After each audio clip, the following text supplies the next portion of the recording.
सुबह 7 बजे से शुरू हो जाता है नींव निर्माण का काम। मिस्त्री, राजगीर और श्रमिक सभी पहनते हैं साफ और स्वच्छ वस्त्र। भगवान के दरबार में दर्शन पूजन के बाद ही जाते हैं साइट पर। हर पाइल यानी ईंट को रखने के साथ लिखा जाता है राम नाम। अयोध्या में यूं तो हर गली में जय श्री राम का उद्घोष सुनाई देता है, लेकिन रामलला परिसर में सुबह 7 बजे होने वाली विशिष्ट पूजा और श्री राम के जयकारे का उत्साह और समर्पण भाव कुछ अलग ही होता है। मंदिर निर्माण के काम में जुटे श्रमिक, राजगीर और इंजीनियर प्रतिदिन मर्यादा पुरुषोत्तम श्री राम से काम शुरू करने की अनुमति मांगते हैं, फिर साइट पर रवाना होते हैं। नींव भरने में मन, कर्म और वाणी की शुचिता का ध्यान रखा जाता है। नींव निर्माण के काम में वास्तुशास्त्र का पूरा ध्यान रखा जा रहा है, इसीलिए गर्भगृह क्षेत्र में 10 दिशाओं के रक्षक देवताओं की प्रतिमाएं प्रतिष्ठित की जाएंगी। तो जोधपुरी पत्थरों से निखरे का अयोध्या के राम मंदिर का भव्य गेट। राम मंदिर निर्माण के इस विशेष शो में आइए जानते हैं कैसे भरी जा रही है नींव और आगे की क्या है रणनीति।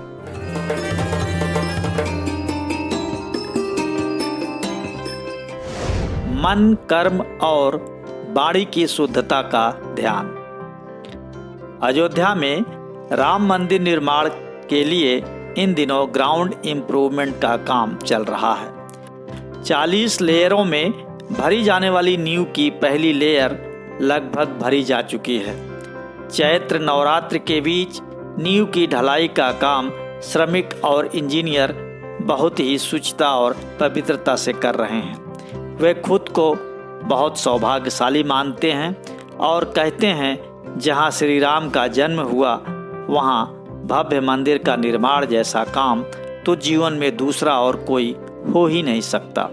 इसीलिए निर्माण कार्य के दौरान सभी प्रभु का स्मरण करते रहते हैं।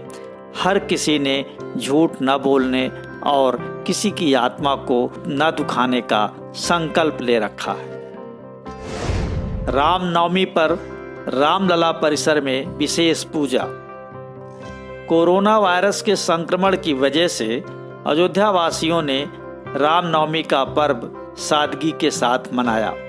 राम जन्मभूमि मंदिर, कनक भवन, नागेश्वर नाथ, हनुमानगढ़ी सहित प्रमुख मंदिरों में सन्नाटा रहा, लेकिन भगवान श्री राम के जन्मोत्सव पर रामलला परिसर में विशेष पूजा हुई।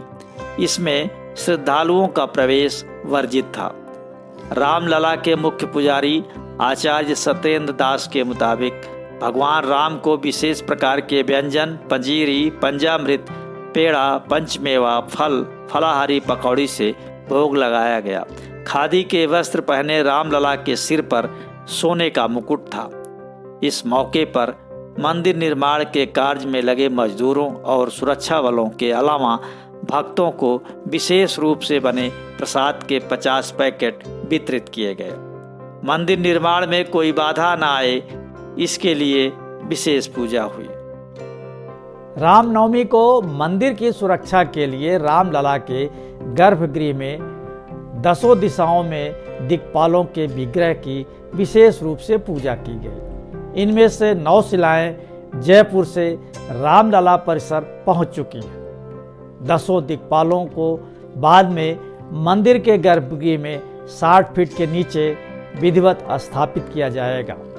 मान्यता है कि 10 दिशाओं के देवता अपनी अपनी दिशाओं की रक्षा करते हैं। इसके अलावा अयोध्या नगरी के चारों ओर लगाए जाने वाले 62 गेट में से कुछ गेट भी अयोध्या पहुंच चुके हैं। रामनवमी को इनका भी प्रतीकात्मक पूजन किया गया। चैत्र मास की समाप्ति पर वैशाख माह में एक बार फिर नींव का विधिवत पूजन होगा। 27 अप्रैल के बाद होने वाले इस पूजन में प्रधानमंत्री मोदी द्वारा 5 अगस्त को भूमि पूजन में समर्पित कलश को भी नींव में रखा जाएगा। हर दिशा में रक्षक देवताओं का वास। राम मंदिर के गर्भगृह में सभी 10 दिशाओं के अलग अलग रक्षक देवताओं का वास होगा। देवताओं के आयुध यानी अस्त्र से युक्त ये शिलाएं वास्तुशास्त्र के दृष्टिकोण से मंदिर को दीर्घकालिक बनाने में सहायक होंगे। राजस्थान में गढ़ी जा रही इन शिलाओं पर दिशाओं के अनुरूप रक्षक देवता के अस्त्र उत्कीर्ण किए जा रहे हैं।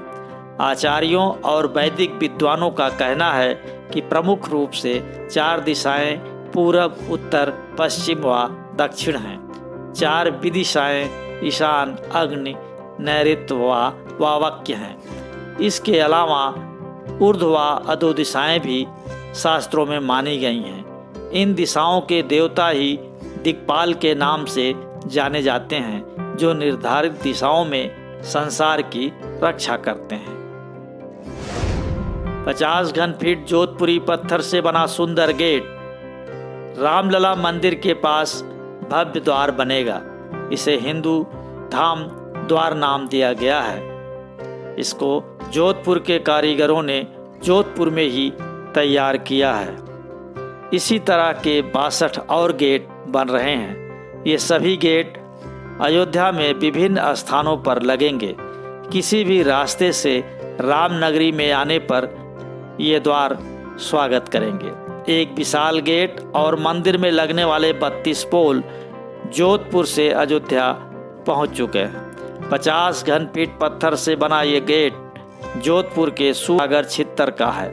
सूरसागर स्थित चौपड़ से अरोड़ा माइंस के 350 घन फीट पत्थर से इसे कारीगर भेराराम प्रजापत और उनके 21 कारीगरों ने 21 दिन में तैयार किया है। अयोध्या के पंचकोसी परिक्रमा मार्ग पर यह विशाल और सुंदर गेट स्थापित होगा। राम मंदिर निर्माण के साथ पूरे अयोध्या को राममय बनाने की तैयारियां चल रही हैं। अयोध्या में प्रवेश करते ही जहां भव्य और विशाल काय द्वार श्रद्धालुओं का स्वागत करेंगे, वहीं हाईवे के दोनों तरफ भगवान राम की कथा को चित्रों के माध्यम से उकेरा जा रहा है। बाल कांड से लेकर लव कुश कांड तक सभी प्रसंग ऐसे होंगे जो पर्यटकों और श्रद्धालुओं के मन में बस जाएंगे। शहादतगंज से लेकर देवकाली ओवरब्रिज की वाल पर राम कथा के आकर्षक चित्र बनाए जा रहे हैं। इसी तरह से कई अन्य काम भी चल रहे हैं। रामनगरी में हो रहे विकास कार्य और नींव के निर्माण से जुड़ी हर गतिविधि को जानने के लिए देखते रहें राम मंदिर का निर्माण। आपको ये शो पसंद आया तो लाइक करें, शेयर करें और हाँ, कमेंट बॉक्स में अपनी राय जरूर लिखें।